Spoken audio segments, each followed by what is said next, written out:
Bismillahirrahmanirrahim. Sebelum kita mulai pelajaran, karena ini sudah masuk tanggal Zulhijjah, tanggal 9, maka disunnahkan untuk bertakbir terlebih dahulu. Dan di mana takbir Idul Adha ini dimulai pada subuh tanggal 9 Zulhijjah, berakhir pada tanggal 13 Zulhijjah asar.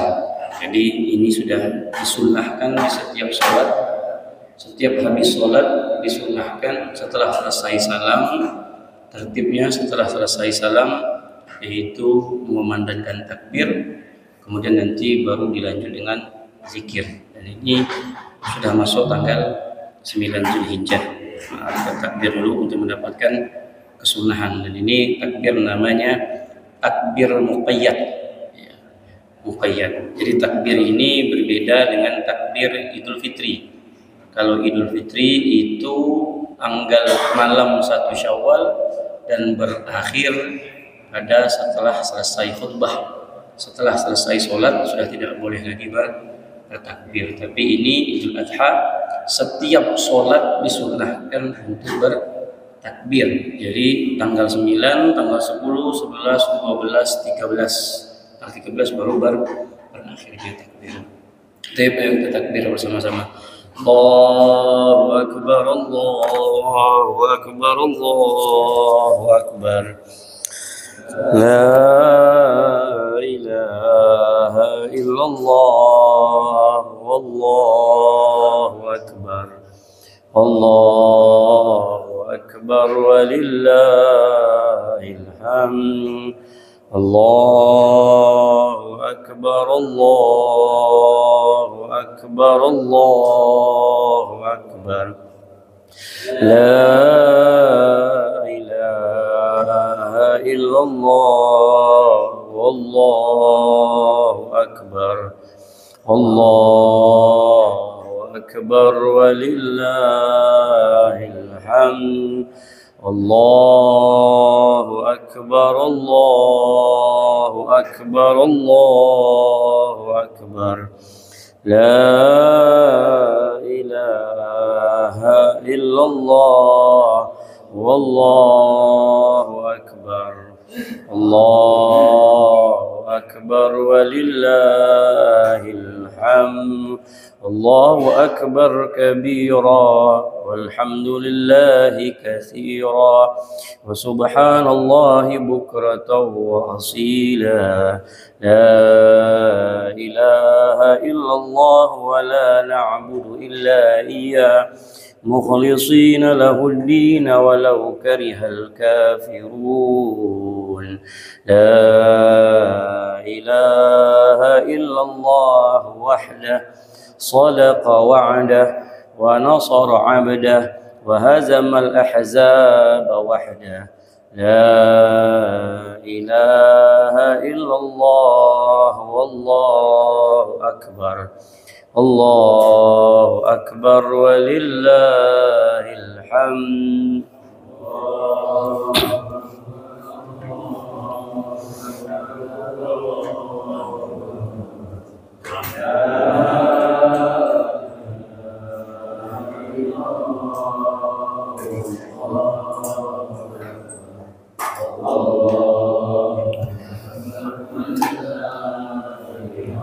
Bismillahirrahmanirrahim. Alhamdulillahirabbil alamin. Allahumma shalli wa sallim ala sayidina Muhammadin wa ala alihi wa sahbihi ajma'in. Amma ba'd. Alhamdulillah, puji dan syukur kehadirat Allah Subhanahu wa taala atas segala nikmat yang Allah Subhanahu wa taala limpahkan kepada kita. Nikmatul Islam, iman dan sehat wal afiyah. Dan salawat teriring salam kita curahkan kepada junjungan kita Nabi besar Muhammad sallallahu alaihi wasallam. Mudah-mudahan kita menjadi pengikut beliau sampai kelak nanti akhir zaman, dapat syafaat beliau, pertolongan beliau, dan dimasukkan ke dalam surga bersama beliau. Amin ya rabbal alamin. Baiklah, pada pagi hari ini kita tidak ingin membahas.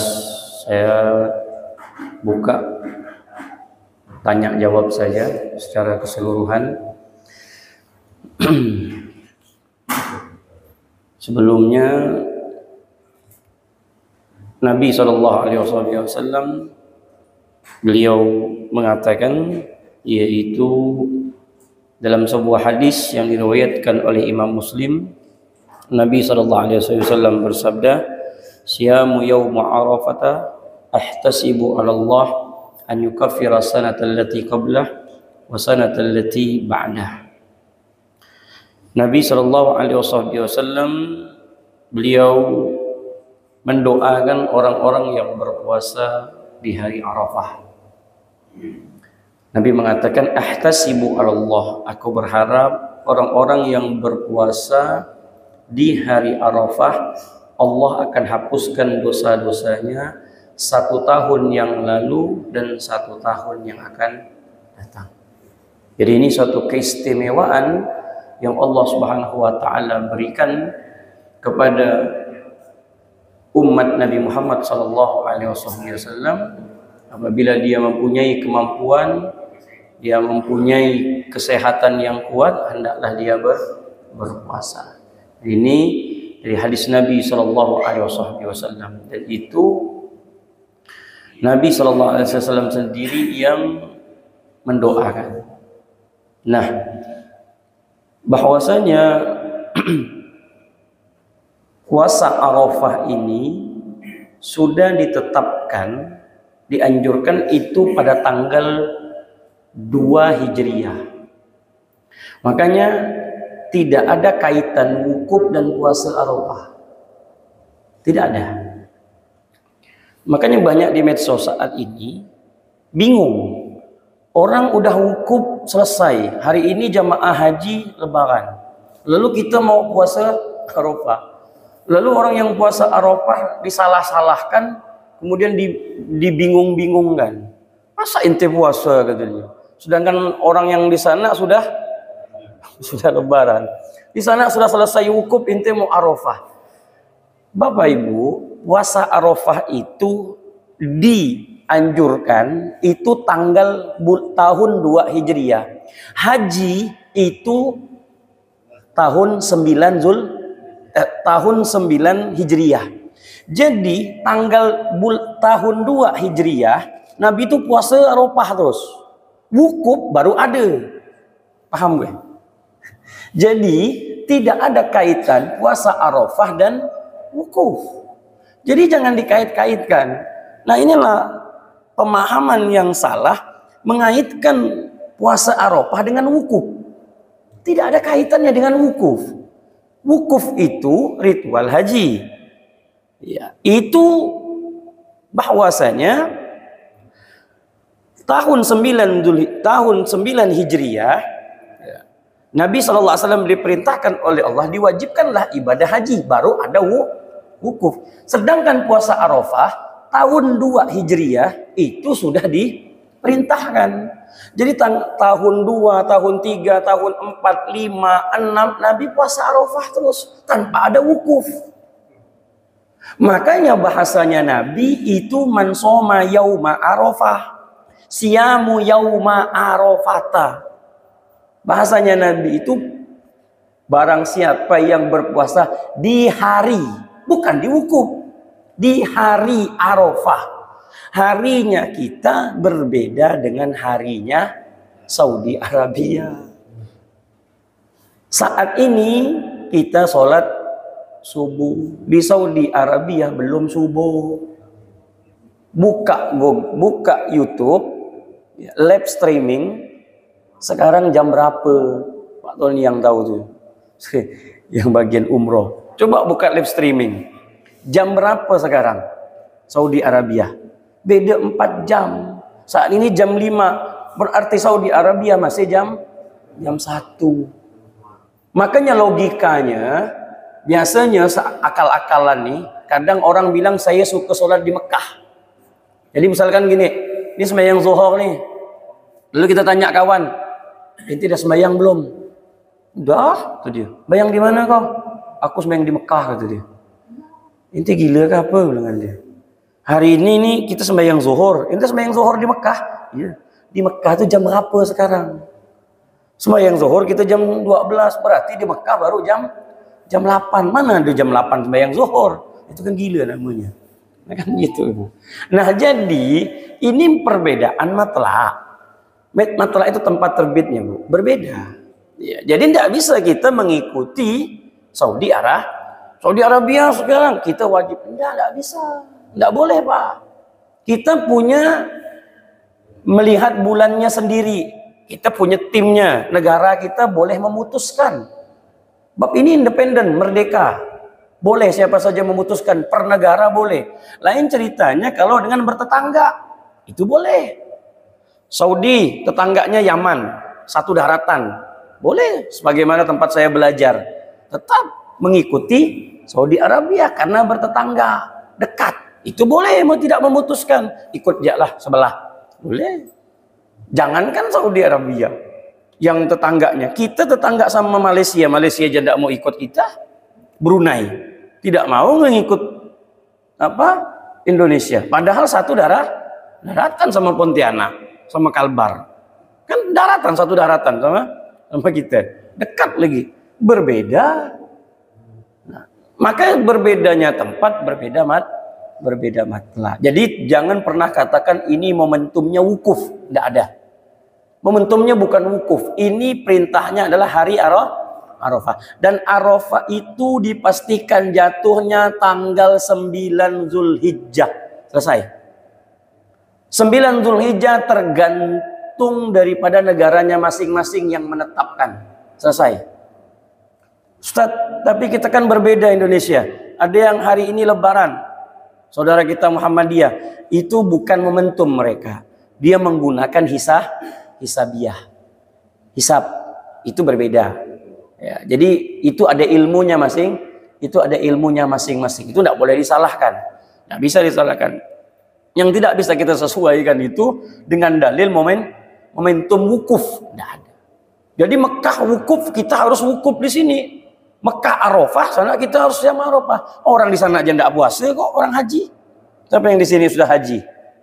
Ya. Waktu tanggal 9 puasa enggak? Mana ada puasa? Disunahkan untuk tidak puasa, makruh malah puasa. Kenapa? Karena harus kuat.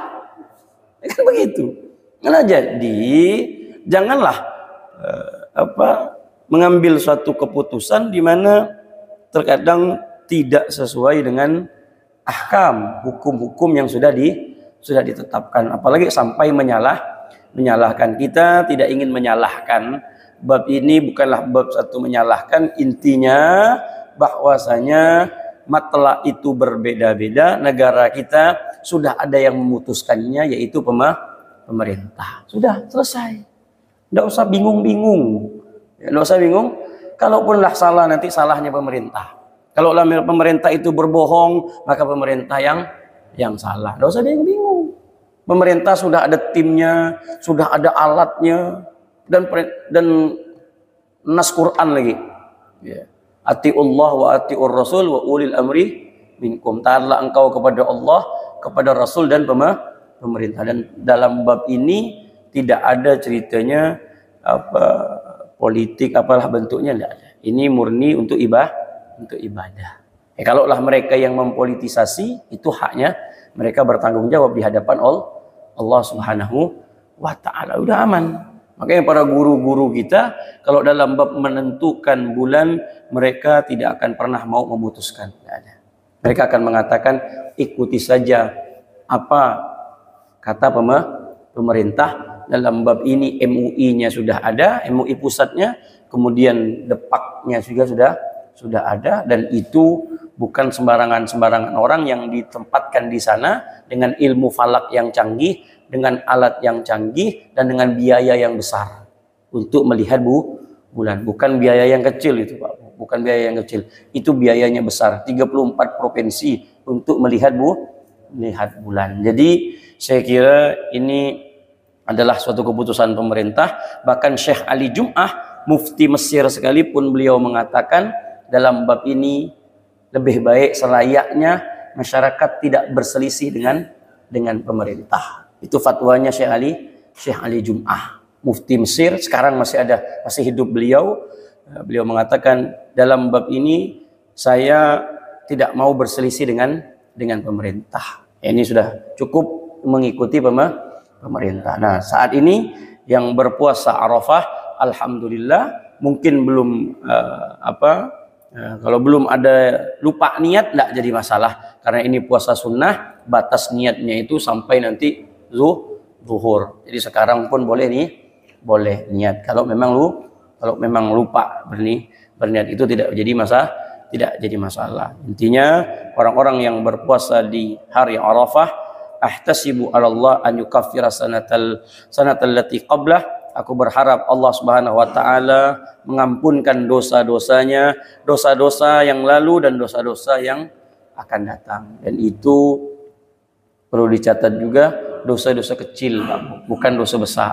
Kalau dosa besar itu wajib untuk bertaubat. Itu dosa besar. Durhaka sama emak bapak itu minta maaf. Ya, menzolimi orang itu minta maaf. Menggibah orang itu minta maaf. Mengapa? Karena itu dosa besar. Ya. Mengambil hak milik orang lain itu dosa besar. Nggak bisa langsung kita minta tangan kepada Allah. Ya Allah, ampunkan dosaku, ya Allah. Aku telah ngomongkan sipulan, ya Allah. Ampunkan dosaku, ya Allah. Aku tidak bisa. Harus datang dan minta ridho kepada orang yang kita zolimi. Nah, seperti itu. Adapun dosa-dosa yang kecil adalah dosa-dosa kita terhadap Allah Subhanahu wa taala, yaitu dosa mata, maksiat mungkin melihat HP terlalu banyak gambar-gambar yang tidak diperbolehkan bagi kita untuk melihat, tapi terkadang terlihat apapunlah bentuknya, atau melihat hal-hal yang diharamkan oleh Allah secara tidak sengaja. Nah, inilah bab-bab kita di mana kita meminta kepada Allah dengan satu hari kita berpuasa, insya Allah 1 tahun yang lalu dosa kita dihapuskan. Ya, mudah-mudahan Allah sampaikan kita untuk bisa menjalankan ibadatus siyam yaumu Arafah. Wallahu a'lam bishawab. Saya sengaja sedikit saja materinya karena saya buka untuk tanya jawab. Monggo silakan. Ya. Monggo silakan. Kalau yang tanya silakan. Ibu, ada yang tanya silakan. Bebas, tak jadi masalah. Bab kurban juga boleh. Terserah. Bismillah. Bismillah. Assalamualaikum warahmatullahi wabarakatuh. Saya menanyakan, ini kurang paham juga Ustaz, masalah takbir pada hari ini. Jadi kita mendengar takbir pada lebaran haji ini itu dimulai pada subuh. Ya. Berarti subuh ini kita mulai takbir seperti tadi. Berarti zuhur nanti semasa belum boleh takbir. Ya. Kalau Takbir. biasanya kita lalu-lalu itu kan pada malam tanggal 10, Ya. maghrib itu. Baru sekarang saya baru dengar, pengetahuan saya lah itu yang baru saya tahu. Ya. Dari subuh ini. Kalau biasanya kita kan maghrib nanti, tanggal 10 gimana Pak? Ya. Kalau maghrib itu tuh 1 Syawal, itu maghrib. Kalau Idul Adha itu 9 Zulhijjahnya. Jadi orang-orang yang mau pergi ke Padang Arafah, ini yang pernah haji, ya, jadi kita ini pengen mau pergi ke Arafah nih, kita dari Mekah, ya. Nanti dari Mekah itu kita sudah dianjurkan untuk bertakbir. Nah, jadi itu bertakbir terus, Allahu Akbar. Jadi dimulainya itu pada tanggal 9. Nah, jadi kita disunahkanlah bertakbir itu pada tanggal 9. Jadi mulai subuh itu sudah disunahkan untuk bertakbir. Adapun maghrib itu 1 Syawal, ya, karena itu berbeda karena ditutupnya bulan suci Ramadan masuk 1 Syawal. Makanya dia ada takbir muqayyad, ada namanya takbir mutlak. Nah, kita itu namanya muqayyad saat ini namanya takbir muqayyad, berbeda. Takbir Idul Fitri itu dimulai pada maghrib. Jadi pas maghrib selesai dimulai, ditutup besok setelah sholat Idul Fitri selesai. Nah, takbir yang kita saat ini yaitu takbir muqayyad. Dimulai tanggal 9, ditutup nanti akhir daripada ayyamut tasyrik. Jadi Kamis 10, Kamis, Jumat, Sabtu, Ahad. Hari Ahad asar itu terakhir takbir, selesailah. Jadi maghribnya itu sudah tidak boleh lagi takbir. Allah seperti itu. Sila. Ya. Salam.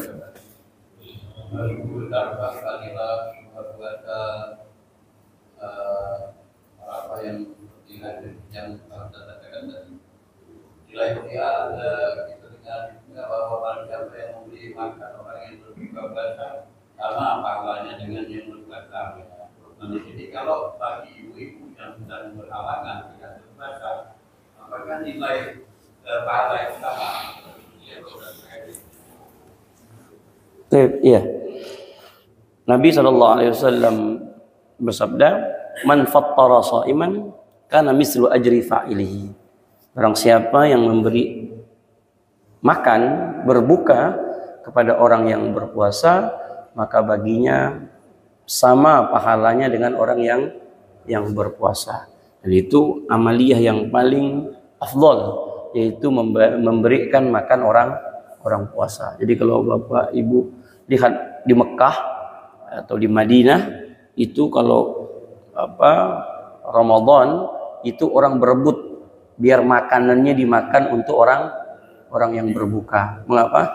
Ya tadi itu karena pahalanya sangat besar, dan itu hanya diberikan untuk orang yang berbuka. Mengapa? Karena yakin orang tersebut puasa, tidak dengan sahur. Mengapa? Karena kalau kita ngasih makan sahur, belum tentu dia puasa. Kalau ngasih buka, insya Allah dia sudah berpuasa, kan begitu. Makanya bahasa Nabi, "Man fattara sha'iman." Siapa orang yang memberikan orang yang berbuka. Ya, jadi kalau dia ngasih makan sahur, itu hanya bentuk sedekah makan saja.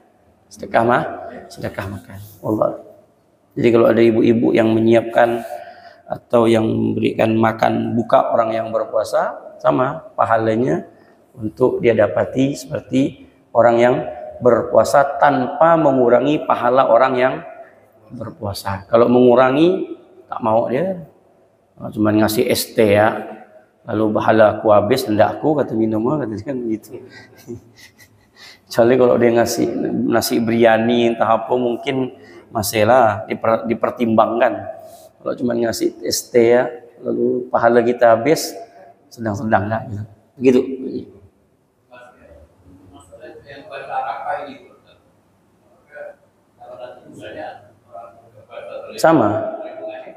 Sama. Konteksnya puasa apa saja. Man fattara sha'iman, Nabi mengatakan. Nabi tidak mengatakan itu puasa Ramadan, tidak. Bapak ngasih orang puasa Senin Kamis, sama. Bapak ngasih orang puasa orang Ayyamul Bid 13, 14, 15, sama. Bapak Ibu ngasih makan orang puasa Daud, sehari puasa, sehari tada, boleh. Sama, pahalanya tetap sama. Itulah keistimewaan orang yang berpuasa dan yang memberikan makan orang puasa. Allah alam. Sila. Assalamualaikum. Kita lupa niat puasa apakah boleh kita niat itu menyusul ya, misalnya kita kalau kita makan niat kita malamnya makan niat itu boleh puasa boleh juga. Yang kedua, bagaimana niat dan buka puasa apakah sama dengan seperti buka puasa Ramadan? Mohon pertanyaan yang berasal dari topik perjalanan. Assalamualaikum. Apakah boleh niatnya lupa? Tidak jadi masalah. Puasa sunnah tidak dianjurkan untuk menginapkan niat. Puasa sunnah tidak dianjurkan untuk menginapkan niat. Kecuali puasa wajib. Puasa wajib itu diwajibkan untuk menginapkan niat. Makanya kita sahur itu batas terakhir kita untuk niat. Nah, itu untuk puasa wajib. Puasa sunnah tidak. Puasa sunnah itu misalkan intinya bapak ibu belum makan saja. Ibu datang ke sini tadi, bapak datang ke sini jam berapa tadi? Misalkan ke masjid. Bapak datangnya sebelum subuh, sebelum azan. Kan tidak ada makan lagi kan? Tidak ada makan. Tahu-tahu jam 8, sekarang ini ibu pengen niat puasa. Boleh. Intinya belum makan. Itu pernah dilakukan oleh Nabi. Jadi Nabi SAW bangun dari tidurnya, kemudian Nabi SAW pergi ke dapur, melihat Sayyidah Aisyah tidak masak apa-apa. Lihat Bu. Lalu Rasulullah tanya, ya Aisyah, apakah ada lauk? Gitu, bahasa gitulah ya. Ya Rasul, aku tidak masak. Oh kalau gitu aku puasa aja. Itu dalilnya Bu. Nah ini kalau ibu dapat suami macam gini, insyaallah. Ya, tapi kalau buka tudung saji, udah ngamuk-ngamuk, itu berat berarti. Ya kan begitu. Ini. Tapi kalau kebiasaan nanti ibunya tak masak lagi nanti. Gitu lagi. Itu dalil daripada puasa sunnah diperbolehkan niat walaupun pada jam 8 atau jam 9 asalkan jangan tergelincirnya matahari. Kalau dia sudah zuhur, bapak belum makan nih, mungkin tidur. Dia tidur nih subuh karena tadi tidur, betul-betul tidur. Bangun tak bangun jam 2. Alamak. Ini sayang untuk tidak basah. Niat dia lah tak bisa. Ya. Udah jam 2 baru niat, tak boleh. Ya. Itu bukan puasa namanya, itu latihan mati. Jam 2 ada macam mana kan? Allah alam. Yang kedua tadi apa? Sama. Berpuasa sama. Ya, Mas niatnya berbuka sama dengan kita berpuasa Ramadan. Sama, tidak ada berbeda, tidak ada bedanya. Sama-sama nunggu maghrib yang pasti. Ya. Sama-sama nunggu maghrib. Ya, jangan azan asar, azan maghrib. Allah. Sila. Monggo. Ya, sengaja ini tidak terlalu banyak mengirit. Mengirit suara karena ada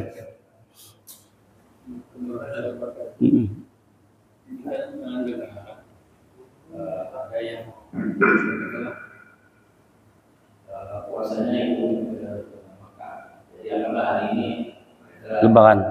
Tapi sholat di bulan hari besok itu hukum sholatnya mereka itu gimana? Tahu hukum sholat? Iya. Salam. Jangan pelimpan jadi orang Pak Bu ya. Gak usah pelimpan. Kalau sudah netapkan, ibu yakin dengan dengan Muhammadiyah, ya sudah. Orang tidak salah kok. Tidak salah. Dan kita tidak boleh menyalahkan. Tidak salah. Tidak salah. Saya katakan lagi tidak salah. Jadi tidak ada salahnya. Jadi jangan ngikut hari Rabunya, ngikut Lebaran, kemudian besoknya mau sembahyang. Jangan, tidak usah. Ya kalau mau Lebaran sekarang, monggo silakan Lebaran. Jadi masalah sholat, nanti cari masjid di Paris 2, ya, itu sudah sholat hari ini, ya sudah sholat sana, tidak apa-apa, tidak jadi masalah. Ya, mau sholat besok, ya monggo sholat Jadi jangan apa?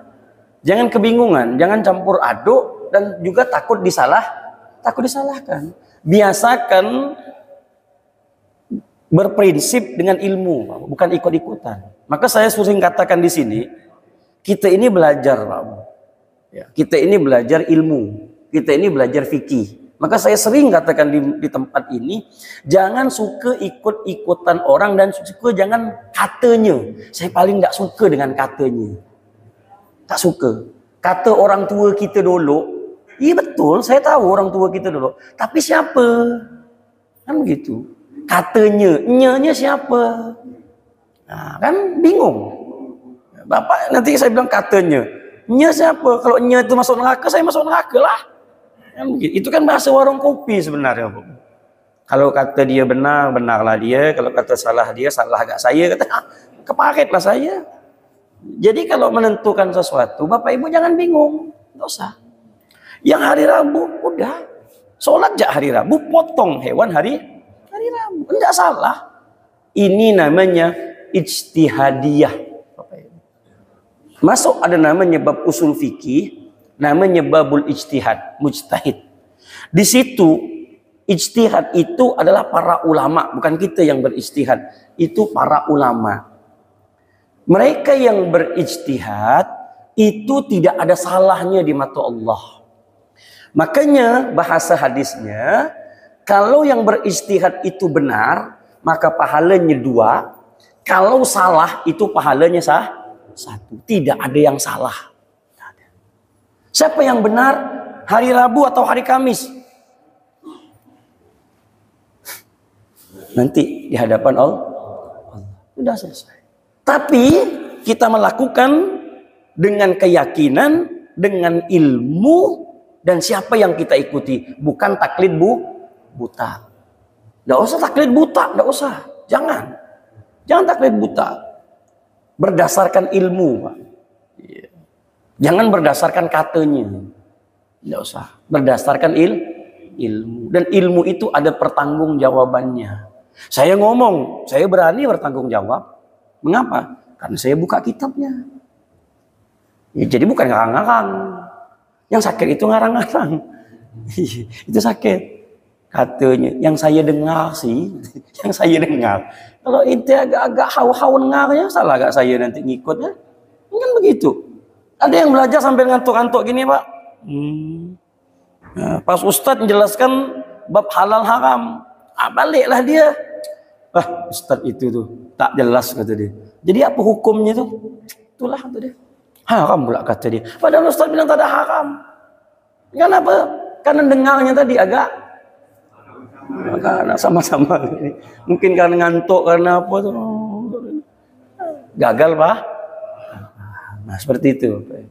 Jadi bingung juga saya nengok orang itu.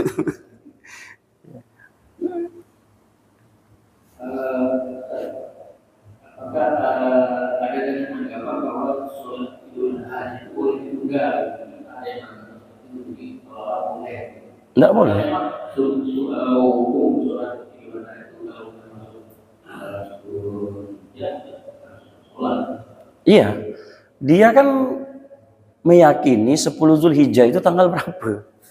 Sekarang dia meyakini 10 Zulhijjah hari sekarang. Kemudian dia sholat besok, berarti dia sholat 11 Zulhijjah. Mana ada sholat 11 Zulhijjah? Kan begitu. Nah, jadi yakini saja. Yakini saja. Kalau dia katakan hari ini tanggal 10, ya sudah. Tanggal 10. Besok berarti tanggal 11. Saya meyakini hari ini tanggal 9. Besok saya sholat Idul Adha. Tapi kalau ada yang minta saya ceramah hari ini, saya ceramah. Nanti imamnya saya suruh orang lain. Kan dapat 2 saya. Gitu. Dapat 2 kan. Tak ada pula yang undang ceramah tuh. Gitu. Tak ada gurau, itu gurauan saya.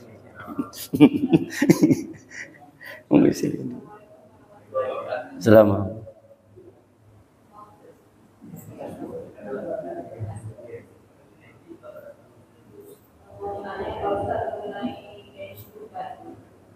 Misalnya dalam musim melakukan perizinan luar negeri. Nah, kemudian selain kurban itu disalurkan, warga di sekitar misalnya di Komplek itu adalah kakak. Masing-masing kakak dikasih sebungkus. Apakah itu diperbolehkan? Terus yang kedua, seringkali orang berubah. Yang A berubah, yang B berubah. Misalnya yang A membeli keluarga gitu ya. Tapi kita terima lagi Pak, sementara kita juga berubah orang boleh menerima dari Assalamualaikum warahmatullahi wabarakatuh. Di komplek kita ini misalnya saat ini Masjid FK motong. Berapa banyak orang di komplek ini? Apakah mereka harus dapat? Iya. Ya, karena jironu fuqara'i kata dalam hadisnya dibagi 3. Sepertiga itu untuk yang punya, sepertiganya itu dibagikan untuk tetangga sebelah rumahnya. Siapa mereka? Diprioritaskan fuqara'nya.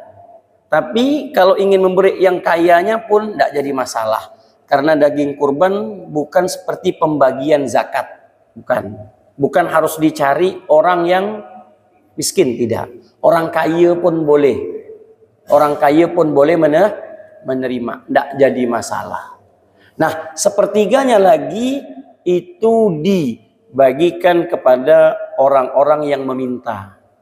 Mungkin ada dari tetangga sebelah, kompleks sebelah yang mungkin tidak ada motong, kemudian warganya datang ke FK untuk minta ke sini. Itu ada hak mereka untuk kita kasih. Nah, jadi kalau misalkan ada 80 kakak diberikan, ya tidak jadi masalah, boleh. Karena itu sudah memang haknya para tetangga untuk merasakan. Nah, itulah namanya hikmatut tasyri' Idul Adha. Hikmah daripada syariat kenapa menganjurkan untuk berkorban agar kita yang mempunyai ekonomi yang lebih, tetangga-tetangga sebelah kita tidak hanya melihat saja kekayaan kita, tapi mereka juga merasakan apa yang kita miliki. Nah, seperti itu. Dan yang kedua apa ya? Oh, kita dapat, tidak apa-apa. Dapat dari Masjid FK dapat. Kemudian dapat lagi dari masjid apa lagi? Sini. Dapat lagi. Iya, nggak apa-apa. Boleh. Tidak jadi masalah. Walaupun kita berkorban, kita dapat juga. Tidak jadi masalah. Tapi kalau memang ibu tidak mau menerima, itu lebih baik. Iya, lebih baik.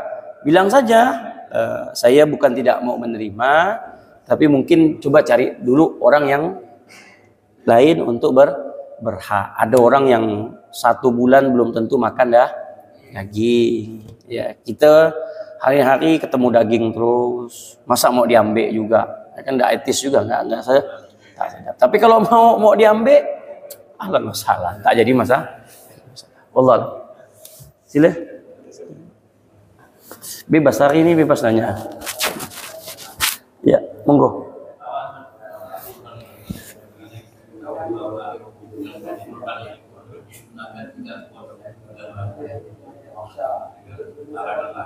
Oh ya.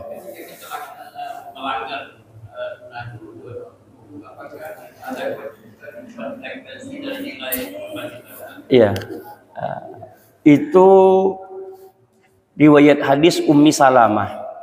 Jadi Nabi SAW mengatakan kepada Ummi Salamah, "Iza ra'aitum hilala Dzulhijjah." Ya Ummi Salamah, apabila engkau melihat bulan Dzulhijjah, ya, wa arada an tudhi, dan engkau menginginkan untuk berkorban, falyumsik, maka hendaklah engkau tidak memotong kuku-kukumu dan rambut-rambutmu. Nah, jadi itu perintah Nabi, tapi perintah itu bukan wajib, perintah itu sunnah. Tapi seandainya dilanggar, itu namanya khilaful aula. Misalkan dia berkorban, tapi karena dia orang yang risau kukunya panjang, nak nunggu kan tanggal 10, dia harus makan. Dia tak bisa dia makan dengan kuku yang panjang, dan dia makan dengan sendok, dia tidak biasa. Dia harus makan pakai tangan. Gimana ceritanya? Ini kuku panjang nak ditunggukan tanggal 10, risau pandang. Ada lagi rambut kutuan, berkisai dah dia kalau kata orang Pontianak. Oh, Nak nunggukan tanggal 10 ni, Allah tak mampu rasa. Disampo pun masih kak. Udah potong. Tidak jadi masalah. Tidak jadi masalah. Hanya saja apa konsekuensinya? Nabi memerintahkan pasti ada hikmah. Apa hikmahnya? Agar kelak nanti rambutmu dan kukumu yang akan menjadi saksi di hadapan Allah. Itu hikmahnya di situ. Kuku yang kita pertahankan ini sampai 9 hari ini, sampai nanti hewan itu dipotong, dia nanti akan bersaksi di hadapan Allah. Rambut pun akan bersaksi di hadapan Allah. Maka Nabi mengatakan, wahai Ummi Salamah, maka tahanlah untuk tidak memotong kuku dan rambut. Tapi bukan perintah yang wajib, itu perintah sunnah. Allah. Sila. Ya. Masalah timbangan Timbangan. Misalnya yang kurban itu kan maksimal atas kilo misalnya.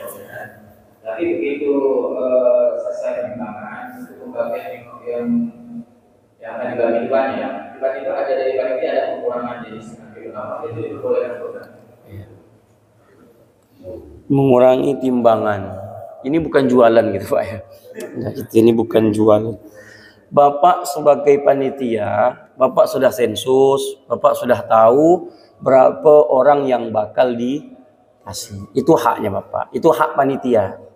Yang intinya biar semua merasakan. Tapi jangan tebang pilih. Yang sana dikasih daging semua, sini tulang ya. Masak tapi tulangnya, ini diskriminatif namanya, diskriminasi namanya kan begitu, nggak bisa. Nah, tapi Bapak juga harus selektif. Mengapa? Karena tidak semua dalam satu rumah itu sedikit jumlahnya. Ada yang banyak, ya, ada yang 2 kakak, atau ada yang satu rumah itu 10 misalkan. Sedangkan sebelah rumah itu cuman 3, 2. Yang sini Bapak kasih 1 kilo, yang sini kasih 1 kilo. Yang sini nyaman, 1 kilo bagi 2, bagi 3. Yang sini 1 kilo bagi 10. Sekali hadap anap. Dan begitu, habis. Bapak tega namanya. Yang tengok 10, itu 2 kantong. Jangan 1. Nah, begitulah ceritanya. Adapun Bapak ingin mengurangi dikarenakan apa? Kekurangan tadi, jangan sampai tidak ada yang dapat, ya mau diapakan? Ya, intinya kita tidak zolim saja. Ya, dia pun tidak nak nimbang. Aku nak timbang loh kata dia. Tetangga sebelah atau berapa ya? Nak timbang. Suka aku kasih orang kan.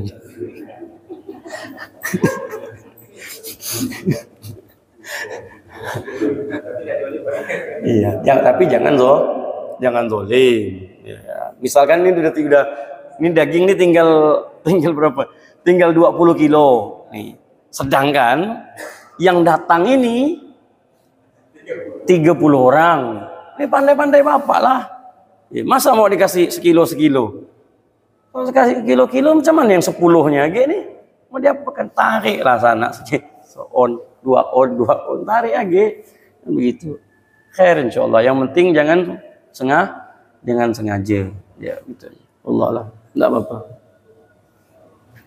Silakan sambil nunggu syuruk 54. Sila. 42. Sila. Bisa. Kenapa ibadah pada apa?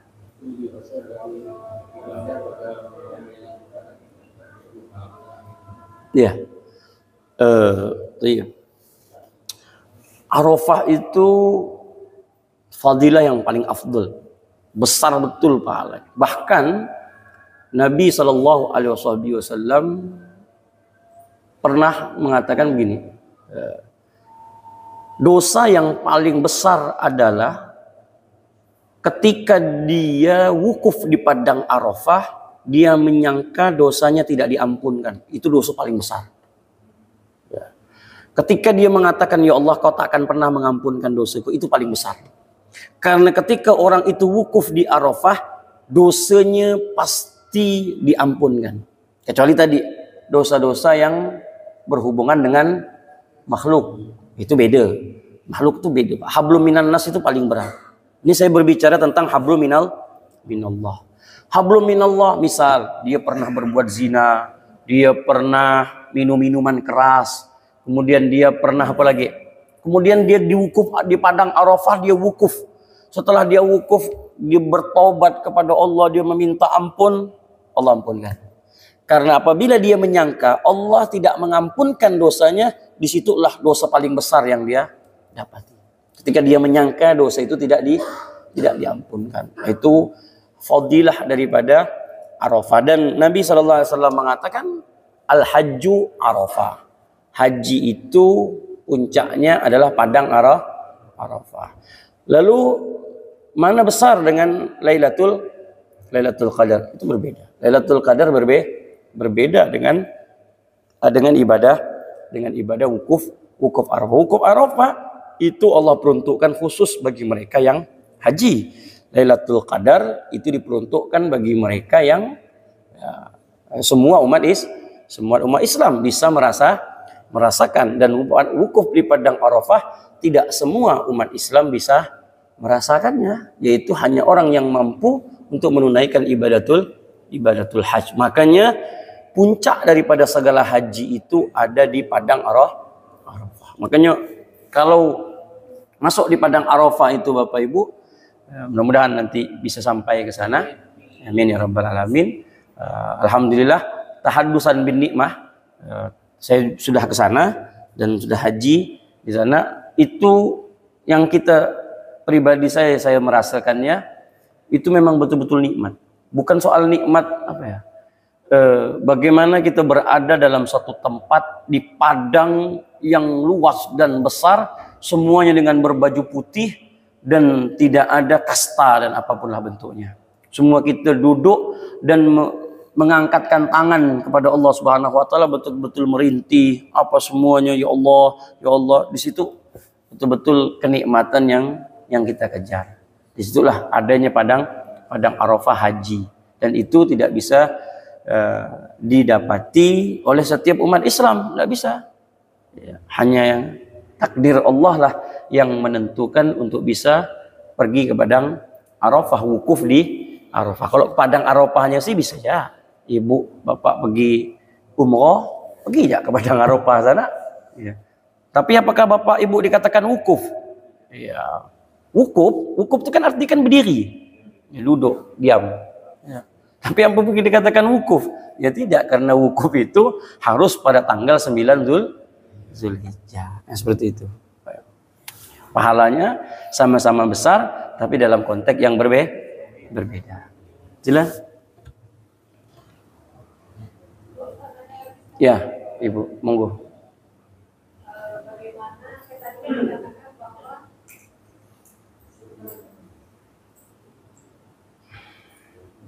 tadi dikatakan bahwa setelah melakukan di Arafah, nah, bagaimana, mohon maaf, bagaimana kalau seseorang itu berangkat haji dengan dua yang tidak halal?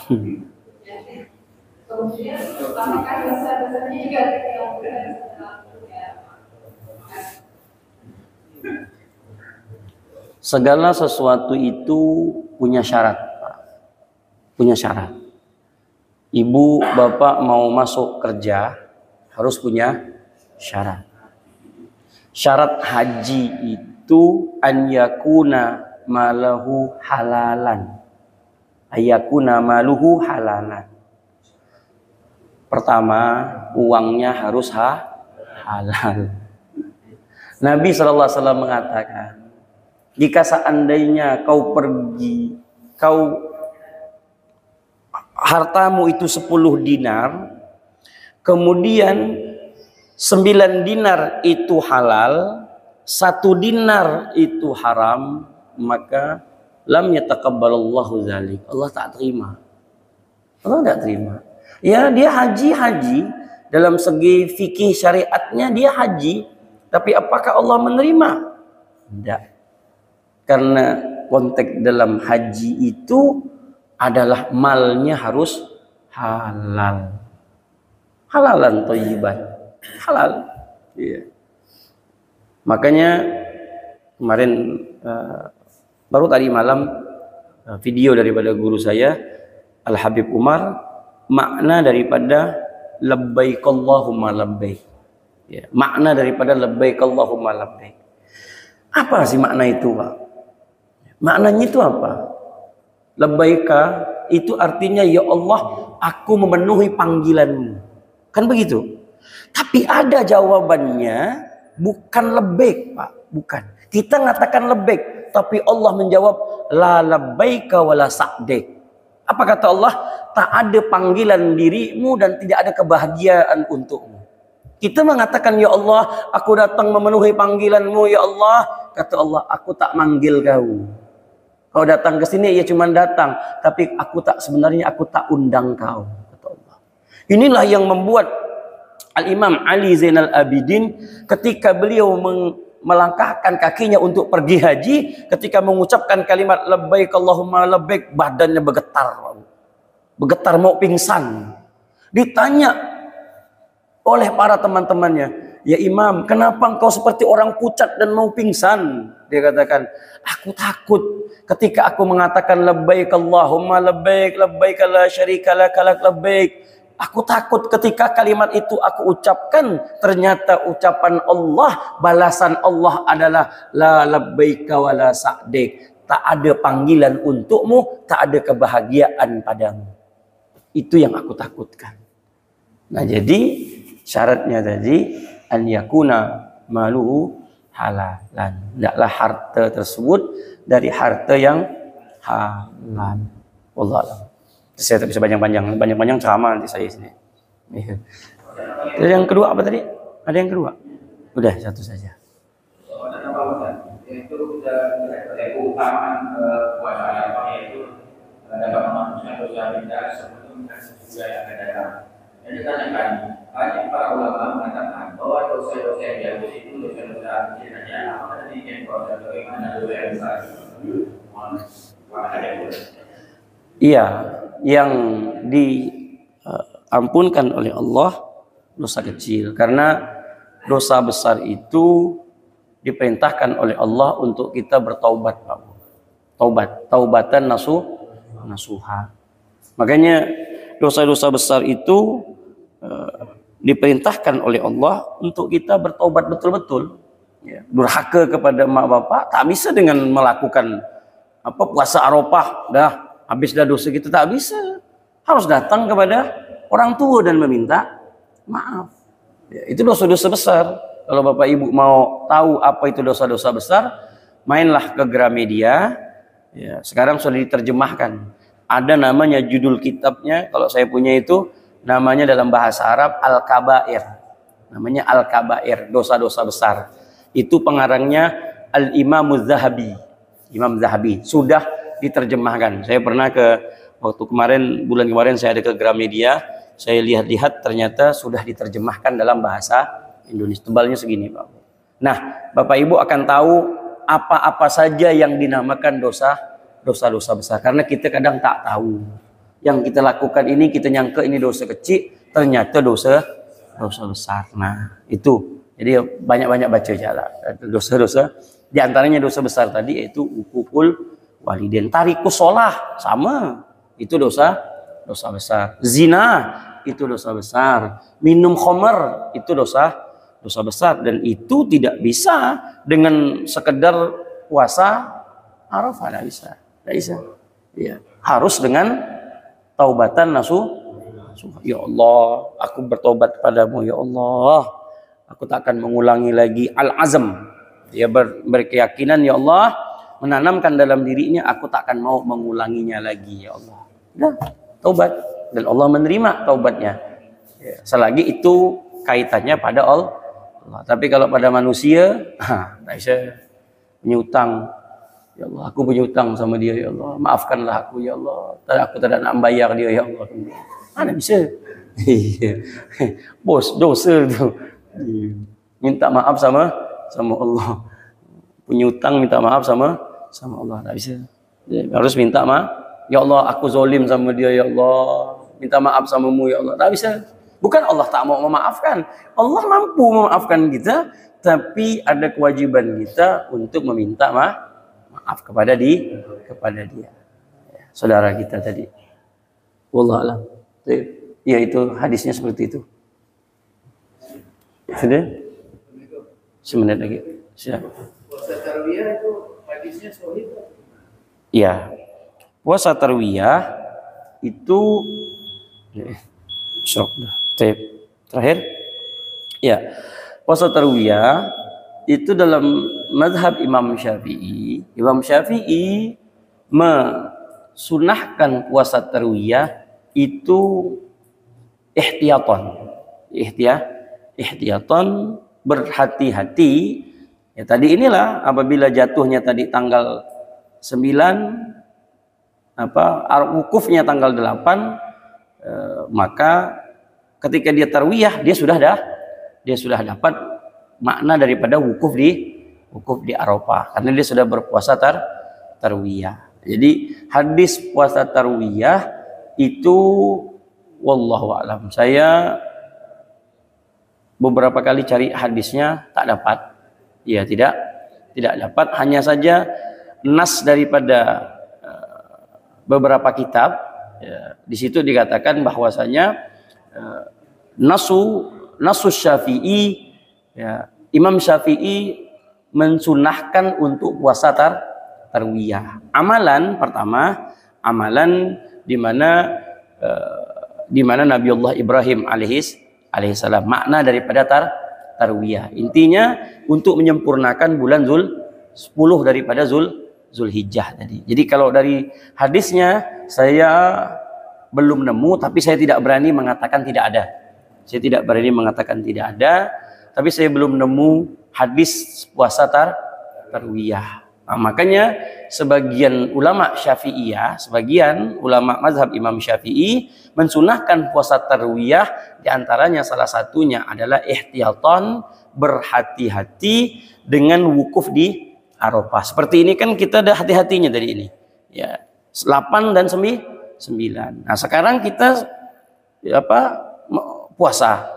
Ya, tapi kalau yang sampean puasa tarwiyah kemarin, tarwiyah puasa juga, kemudian Arafah sekarang puasa juga. Kalaulah memang benarnya itu pada tanggal kemarin, berarti ibu bapak sudah dapat puasa di tarwiyah. Itu makna daripada wukuf di Arafah, dapat pahalanya tadi itu. Makanya disunahkan dia untuk dua, dikejar dia dua hari dikejar. Jadi tak kena sini, kena sana. Misalkan betul hari ini adalah 10 Zulhijjah, maka kenalah bapak kemarin puasa tarwiyah, itu dikatakan sudah puasa di wukuf, makna daripada Arafah. Nah, kalau memang betul besok berarti ya saat ini. Tapi kembali lagi namanya ijtihad. Adapun karena yang ditanya tadi hadisnya, saya belum nemu, bukan tak ada Bu ya. Saya takut mengatakan tak ada karena kitab itu banyak. Kitab itu saya bilang tak ada macam ya pula nanti. Kan begitu. Ya, jadi tidak ada bukan berarti mutlak tak ada semuanya. Saya tidak tahu. Wallahu a'lam. Intinya yang saya tahu bahwasanya tarwiyah, makna daripada tarwiyah ya seperti itu. Wallahu a'lam. Cukup lah ya. Ini puasa ni ayat saya minum ya. Minta maaf lah tak saya. Wallahu a'lam bissawab. Mudah-mudahan Allah panjangkan umur kita, Allah sehatkan badan kita, dan saya tidak sempat untuk takziah kemarin. Kita bacakan Fatihah saja untuk almarhumah istri daripada Ami Yusuf kita, yaitu Ibu almarhumah Ibu Syarifah Nur Aini bin Syarif Abdullah Fatak. Mudah-mudahan Allah Subhanahu wa taala ampunkan segala dosa-dosanya. Mudah-mudahan Allah Subhanahu wa taala lapangkan kuburannya dan Allah jadikan kuburannya raudhah min riyadil jinan, taman daripada taman surganya Allah Subhanahu wa taala, dan mudah-mudahan dikumpulkan oleh Allah Subhanahu wa taala bersama neneknya Sayyidatuna Fatimah Az-Zahra dan Nabi Muhammad sallallahu alaihi wasallam. Allahumma ighfir laha warhamha wa'afiha wa'fanha. Allahumma adkhil fi qabriha raha wa raihan wa fussata wa ridwan wal bisyarata wal aman fi rafil jinan ma'a sayyidi waladi adnan. Allahumma anqulha min daril khuld ila jannatil khuld ma'al muqarrabin syuhud ma'al ladzina an'amta alaihim minan nabiyyin wa siddiqin wa syuhada'i was salihin wa hasuna ulaika rafiqa wa ila hadratil nabi Muhammad sallallahu alaihi wa alihi wasallam bi sirril Fatihah.